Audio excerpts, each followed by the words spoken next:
Welcome everybody to Pathways to Aviation. This is our day 3 of the Career Symposium. So welcome to our 4th activity of the day. It's been, if you've been with us, it's been pretty extraordinary, and we're only halfway through. So that's, to me, the most exciting part. If you're unfamiliar, Pathways to Aviation is a nonprofit organization which informs, inspires, and engages aviation's next generation. And we do that in a number of ways, but the pure essence of it is to guide a young person toward his or her dreams. And in particular, we do it through the tunnel of the aviation aerospace industry by providing career readiness skills. Some applications, we take them through a certification process. We introduce them to industry leaders, and we connect them to those who are hiring for both immediate positions and those down the road. And down the road could mean 6 months, so summer jobs, 18 months, 3 years, even as far as 8 to 10 years from now. We're working with employers to create pools of future hires so that they can begin developing relationships now. There's no sense in waiting till the job search process, whenever you feel that should begin, to start connecting with the industry. And if you're a part of today's workshops where we had a live interview with Joe from MBAA, and we had a career panel discussion from 2 pilot experts in Jason and Max. The theme that is coming across in all these conversations is networking. It's getting to know people. It's confidence. It's positivity. And nowhere have they have discussed the hours and the certifications, yes, but they focus more of their attention on the soft skills than they did the hard skills. Yes, you're going to be hired because of your hard skills, your knowledge, what you can apply, your transferable skills. You're going to be hired for those reasons, but you're going to be hired first because of your character, your behaviorals, your soft skills. That's what's going to get you the job before anybody else. And so that's where we're focusing on every afternoon at 3 o'clock this week, is through our career tip discussion, if you will. And this is a 15-minute little session on career tips. Yesterday, this week so far, we've talked about your career checklist. Yesterday, we talked about your interpersonal or personal brand. And today we're talking about your why. And if somebody said or asked you what your why was 2 years ago, you would question, who cares what is going on? Today, the why is becoming more prevalent in our society. But the question really is, why? Why the why? And whenever I think of the why, I always think back to when I was a kid or when I had my own 2 kids, and you would either give them an instruction or give them a directive, and they would come back with why. And then they would ask why again. And then they would ask why again, to the point where you're just like, because I said so. Well, maybe they were onto something. Maybe they wanted to get to the root of the situation or the purpose. And so when that became crystal clear to me, I thought, holy cow, we can use this every day in our career readiness training. When you know your why, which is your purpose, you begin to understand yourself. And that opens up many doors. So what is your why? It's basically just your purpose. And there are a couple points. One is the immediate goal. Why do you want that bowl of ice cream? I want that bowl of ice cream because that's an immediate. But more or less, when we're talking in this round, we're talking about long-term, your career. So why this industry? Why this specialty? Why become a pilot, mechanic, marketing, specialist? Why those? And most ultimately, what is your purpose for being? What is your purpose for existence? For example, my purpose in life is to serve others. And it's not necessarily in a spiritual or religious way. I have this undying desire to help others. And when it comes to my career, I want to help organizations and individuals exceed the goals that they set before themselves. So that is who I am as a person.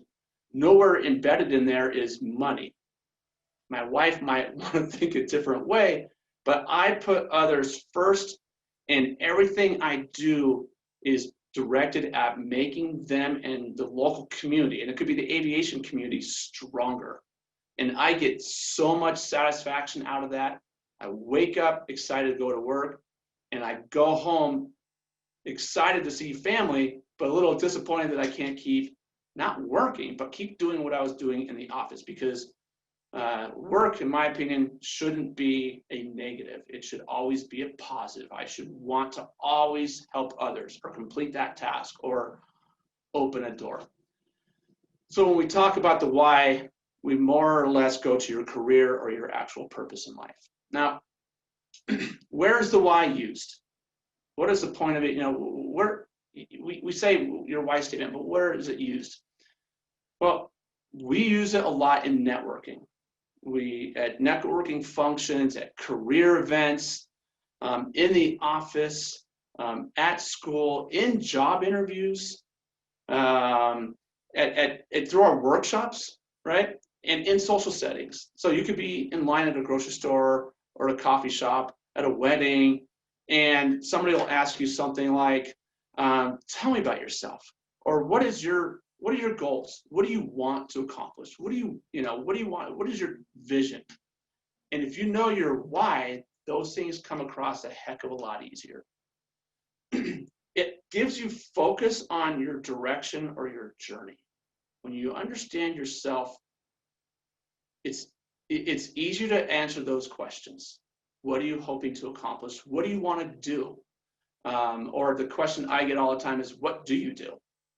And that's more or less an elevator pitch question, but I always come back with I make smiles, I change lives, but that's me, because I want to see how they react to that question.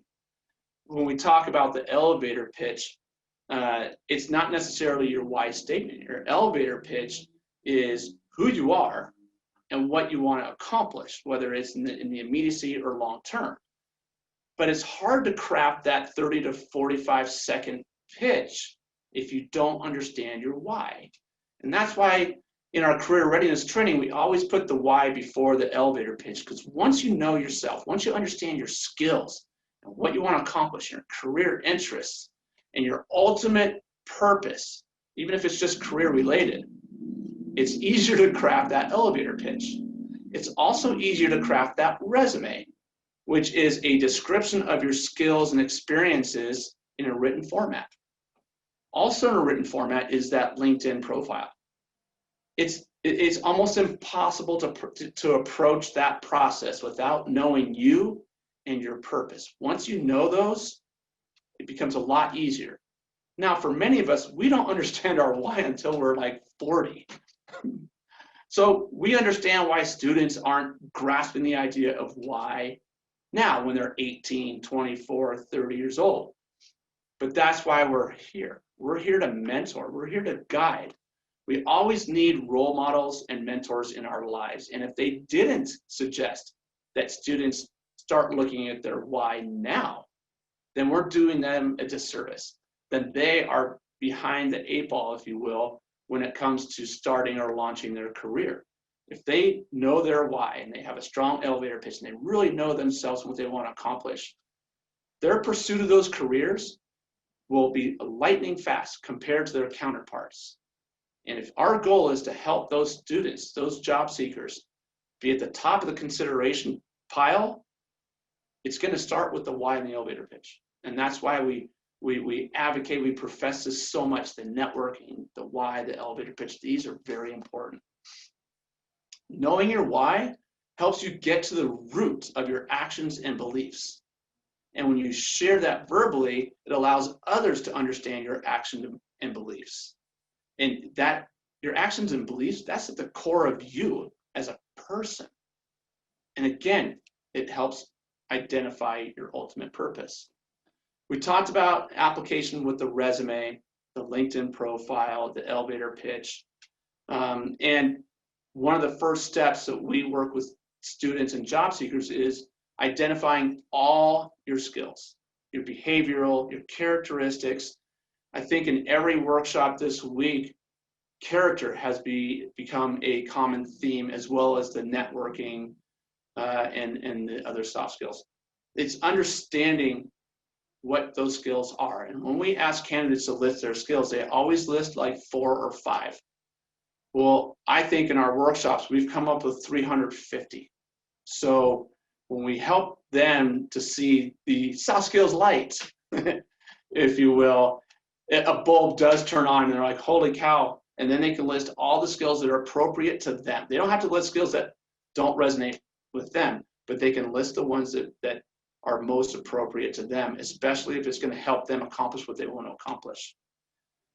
Knowing your why also helps you identify your career interests, which is when candidates go into our network and they create a profile, among the first questions is, what are your career interests?